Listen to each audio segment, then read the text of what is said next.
So the last thing you really need to do, and this is an absolute must, is you need to turn on the cooling fan that's in the spindle. So it's not, for whatever reason, activated immediately upon turning the machine on, but what needs to be done in order to get it activated is you can grab the blower. There's one located here. So there should always be one. Grab a little bit of slack so you have enough hose.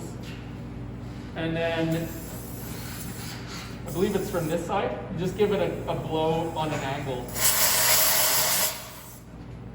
Maybe it's the other way.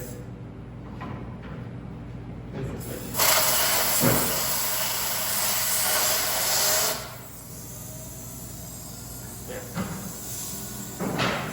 So you're going to want to hear the fan humming. And if it doesn't hum, then try it again and try blowing it, because as soon as it gets that kickstart, it'll keep spinning.